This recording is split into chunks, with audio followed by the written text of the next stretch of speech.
ডাইনি,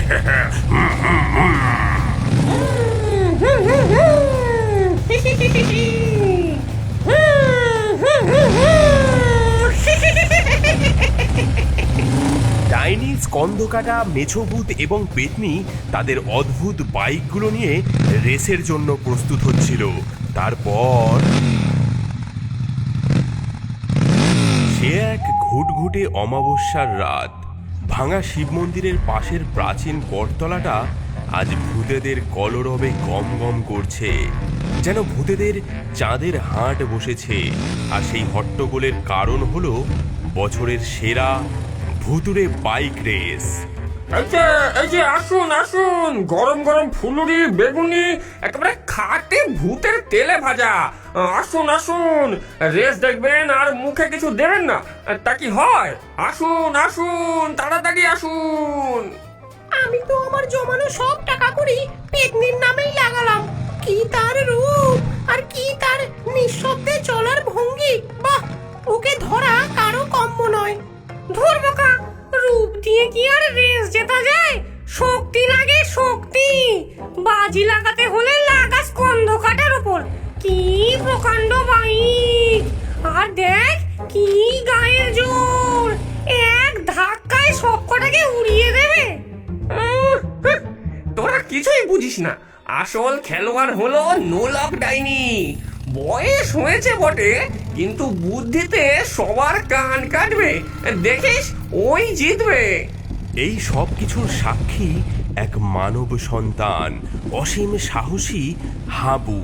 সে চুপি চুপি বাড়ি থেকে পালিয়ে এসেছে এই অদ্ভুত রেস দেখবে বলে। আম গাছের সবচেয়ে উঁচু ডালে ঘন পাতার আড়ালে লুকিয়ে সে বসে আছে। তার ছোট্ট বুকটা ভয়, উত্তেজনা আর রোমাঞ্চের এক অদ্ভুত মিশ্রণে ধুকপুক ধুকপুক করছে। স্টার্টিং লাইনে 4 জন প্রতিযোগী দাঁড়িয়ে আছে। প্রত্যেকেই নিজের বাইকে আস্ফালনে ব্যস্ত। সবার সামনে নোলক ডাইনি। তার ছাতা এক্সপ্রেসের ইঞ্জিন থেকে ভটর ভটর করে শব্দের সাথে ধোঁয়া বেরোচ্ছে। তার ঠিক পাশেই স্কন্ধকাটা। তার কঙ্কাল কিংয়ের উপর বসে এমন ভাবে বুক ফোলাচ্ছে যেন সে এখনই জিতে গেছে।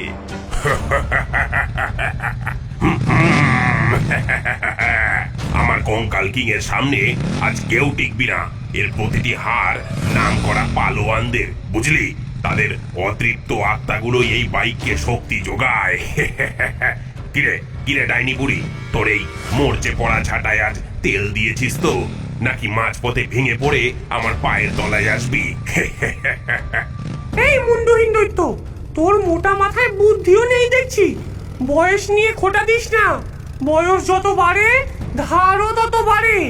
আমার ঝাঁটা হলো ক্লাসিক মডেল, অ্যান্টিক জিনিস। এর কদর তুই কি বুঝবি? আমার ঝাঁটা চলে মন্ত্রের জোরে আর স্টাইলের ঠেলায়। তোর মতো হাড় জিরজিরে খটখটে গাড়ির মতো শুধু আওয়াজে সার না। তাদের ঝগড়ার মাঝেই তৃতীয় প্রতিযোগী মেছোভূত, সঙ্গে তার ইলিশ রকেট। আমার ইলিশ রকেটের কাছ থেকে একটু দূরে থাকিস সবাই।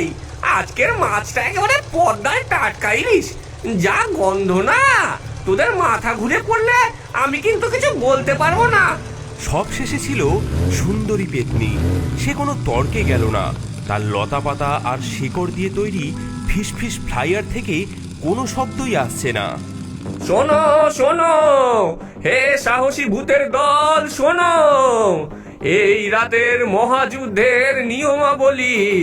পথ আগের মতোই, এই বটতলা থেকে বাঁশবাগান, তারপর ধূর্ত দৈত্যদের মাঠ পেরিয়ে শ্মশানের শর্টকাট ধরে গুঞ্জন গুহা পার হয়ে নরবরে কাঠের সাঁকো পেরিয়ে ভাঙা জমিদার বাড়ি। কোনো প্রতিযোগী অন্য প্রতিযোগীর গাড়ি ইচ্ছে করে ভাঙতে পারবে না, তবে বুদ্ধির প্যাচে ফেলতে কোনো বাধা নেই। যে প্রথম হবে সে পাবে মহা পুরস্কার, 1 বোতল খাঁটি জোনাকি পোকার আলো, যা দিয়ে 100 বছর যে কোনো অন্ধকার ঘর দিনের মতো আলোকিত করে রাখা যাবে। এবার দেখাও তোমাদের অলৌকিক ক্ষমতা। ব্রহ্মদৈত্যের কথা শেষ করতেই তিনবার শেয়াল ডেকে উঠল, আর সাথে সাথেই ভ্রুম ভ্রুম ভটর ভটর চারটি বাইক একসাথে তীব্র গতিতে রাতের অন্ধকারে মিলিয়ে গেল। ঝড়ের বেগে চারজন প্রতিযোগী ঢুকে পড়েছে গভীর বাঁশ বাগানে। কিন্তু একই ঢোকার সাথে সাথেই সরু বাঁশগুলো যেন জীবন্ত হয়ে উঠল। তারা নিজেদের মধ্যে পথ তৈরি করে এক গোলক ধাঁধা বানিয়ে ফেললো। কোন দিকে যাবি? পথ কই? এদিকে আয়। না না, এদিকে ওদিকে। আমাদের ফাঁকি দেওয়া অত সহজ নয়। বোকার দল, বাতাসকে কি গোলক ধাঁধায় আটকানো যায়? পথ ছাড় বলছি, কঞ্চির দল, পথ ছাড়।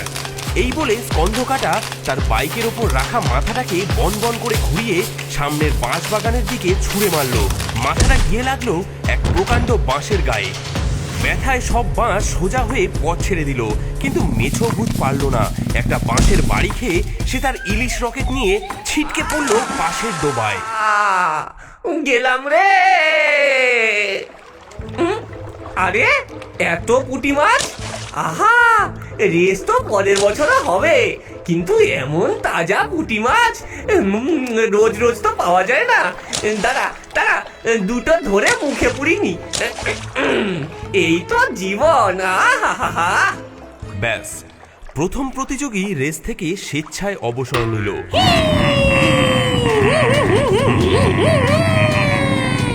বাঁশবাগান পেরিয়ে বাকি তিনজন এসে পড়ল এক বিশাল ফাঁকা মাঠে। মাঠটা চাঁদের আলোয় অদ্ভুত দেখাচ্ছে। এটাই ধূর্ত দৈত্যদের মাঠ। এখানে বাস করে একদল বেটে নাদুস নুদুস দৈত্য, যারা খুব আমোদপ্রিয় এবং চালাক। তারা প্রতিযোগীদের দেখে আনন্দে হাততালি দিতে লাগলো।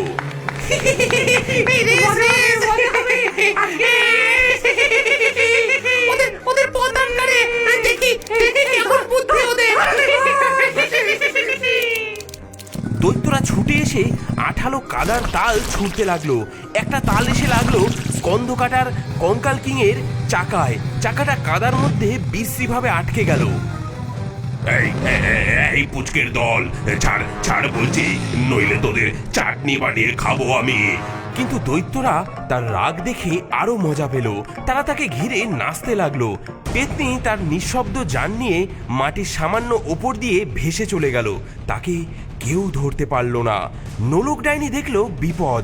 সে তার ঝুলি থেকে এক মুঠো চকচকে পুঁথির মালা বের করে দৈত্যদের দিকে ছুঁড়ে দিল। নে নে, তোদের জন্য উপহার। এবার মারামারি করে ভাগ করে নে। চকচকে মালা দেখে দৈত্যরা কাঁদা ছোড়া ভুলে সেদিকেই ছুটল। এই সুযোগে নোলক ডাইনি তার আটকে থাকা প্রতিদ্বন্দ্বীকে পাশ কাটিয়ে বেরিয়ে গেল। একটু পরে স্কন্ধকাটা কাদা থেকে চাকা ছাড়িয়ে রাগে গজগজ করতে করতে আবার রেসে ফিরল। তারা বেটা ছেলেদের দেখে নেবো পরে।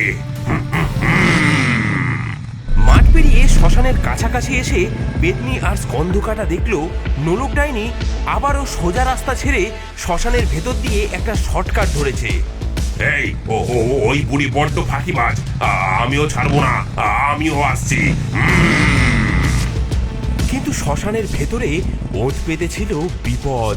যেই না তারা ভেতরে ঢুকেছে, অমনি পুরনো কবরগুলোর তলা থেকে ছায়ার মতো কালো কালো হাত বেরিয়ে এসে তাদের গাড়ির চাকা ধরতে চাইলো।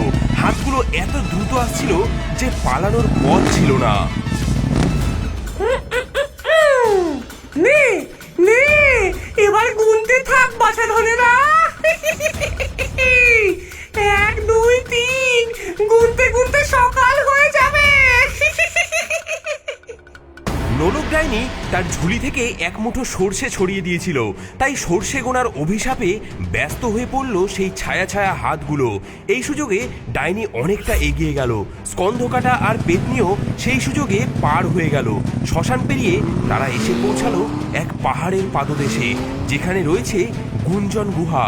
গুহার ভেতরটা অন্ধকার, আর সেখানে ভেসে আসছে অদ্ভুত সব ফিসফিস শব্দ, যা প্রতিযোগীদের মনের গোপন ইচ্ছাকে জাগিয়ে তোলে।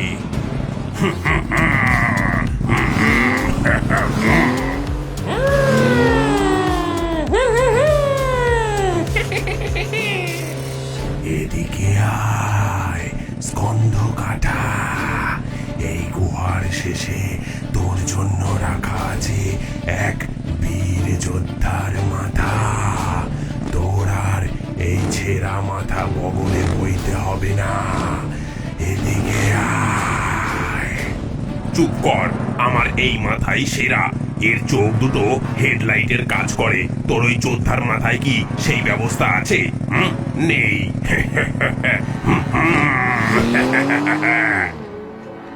সুন্দরী পেতনি, এই এই রেসে দৌড়াদৌড়ি কেন? ডান দিকের সুড়ঙ্গে গেলেই পাবে অমর সৌন্দর্যের ঝর্ণা, যা দিয়ে তুমি আবার মানুষ হয়ে যেতে পারবে। আসো। পেতনির গতি একটু কমলো। তার চোখে এক মুহূর্তের জন্য ফুটে উঠল এক গভীর বেদনা, কিন্তু সে মায়ার ফাঁদে পা না দিয়ে সোজা এগিয়ে চলল।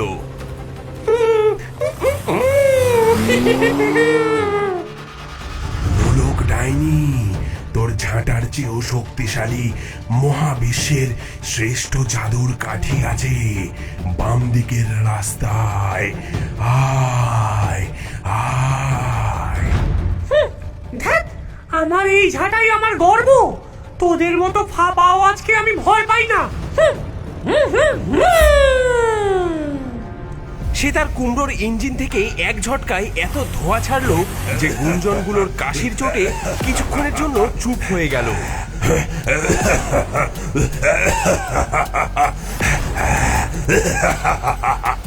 গুহা পেরিয়ে বাকি তিনজন প্রতিযোগী এসে পৌঁছালো এক নদীর ধারে। নদী পেরোনোর জন্য ভরসা শুধু একটিমাত্র পুরনো নড়বড়ে কাঠের সাঁকো।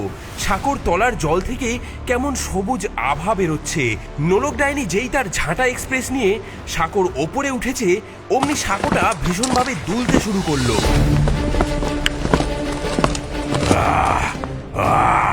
কার এত বড় বুকের পাটা? আমার ঘুমের 12টা বাজালি। দাঁড়া, তোদের সব কটাকে আজ জলের তলায় চোবাবো। দেখা গেল জলের ভেতর থেকে দুটো বিশাল শ্যাওলা ধরা সবুজ হাত বেরিয়ে এসে সাঁকোর খুঁটি দুটো ধরে নাড়াচ্ছে এক ভয়ঙ্কর জল পিশাচ।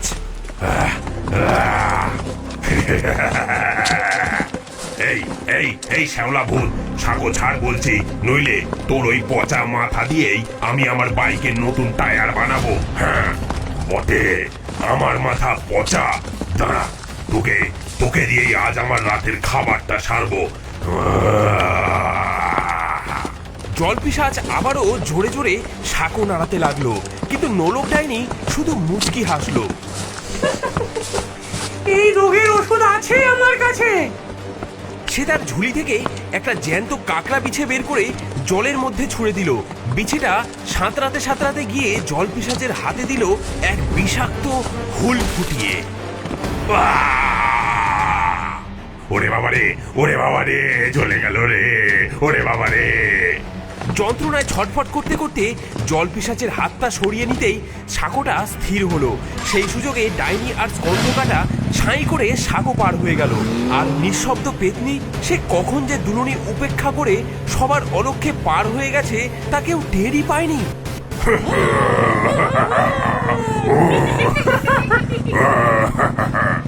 ভাঙা জমিদার বাড়ি আর মাত্র কয়েকশো হাত দূরে। ফিনিশ লাইন দেখা যাচ্ছে। এবার লড়াই তিনজনের।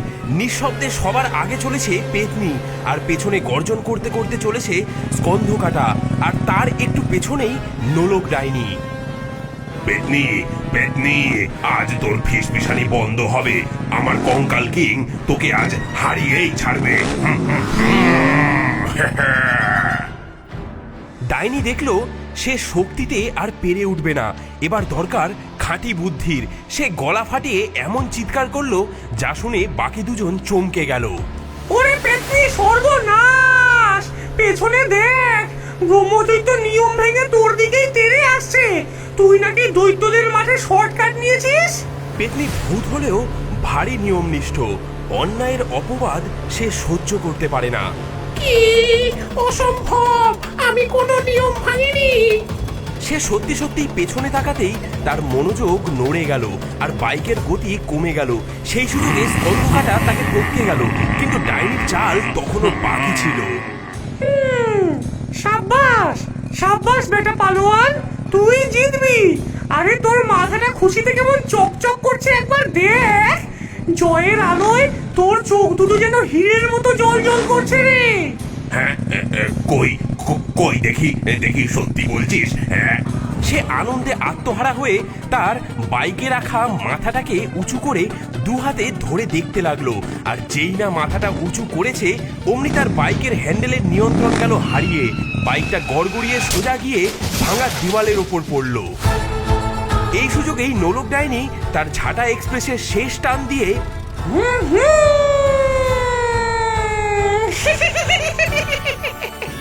এক বিজয়ের হাসি হেসে সবার আগে জমিদার বাড়ির মাথায় রাখা ফিনিশিং লাইনের লাল ফিতেটা ছিঁড়ে ফেলল। ব্রহ্মদৈত্য বিজয়ী নোলক ডাইনির হাতে জোনাকি পোকার আলোর বোতল তুলে দিলেন। হে হে হে, আমি রাতের রানী। শক্তি দিয়ে সব হয় না, বুদ্ধি যার মুলুক তার। নিজের বোকামির জন্যই আজ আমি হেরে গেলাম। বেইমানি বেইমানি, সব সব চালাকি। ওই ডাইনি একটা ধরিবাজ। দাঁড়া, পরের রেসে তোকে আমি দেখে নেব। হ্যাঁ। ঠিক তখনই ডোবার দিক থেকে হেঁটে হেঁটে এলো মেছো ভূত। তার মুখে তখনও পুঁটি মাছের লেজ লেগে আছে। কি রে, তোরা এখানে? রেস শেষ নাকি? কে জিতলো রে? যাকে কে জিতলো তাতে কি, তোরা খাবি নাকি দুটো পুঁটি মাছ ভাজা? আর দারুণ স্বাদ। এদিকে আম গাছ থেকে সাবধানে নেমে এলো হাবু। তার সারা শরীর উত্তেজনায় কাঁপছে। তার মনে হলো ভূতেরাও তো অনেকটা মানুষের মতোই, কেউ শক্তিশালী কিন্তু বোকা, কেউ সুন্দরী কিন্তু নিয়ম মেনে চলে, কেউ চালাক আর বুদ্ধিমতী, আবার কেউ সব ভুলে শুধু পেট পুজো নিয়েই ব্যস্ত। সে হাসবে না ভয় পাবে বুঝতেই পারছিল না, কিন্তু একটা জিনিস সে বুঝেছিল, এই রাতের অভিজ্ঞতা সে জীবনেও ভুলবে না। আর পরের অমাবস্যার রাতের জন্য তাকে আবার অধীর আগ্রহে অপেক্ষা করতে হবে।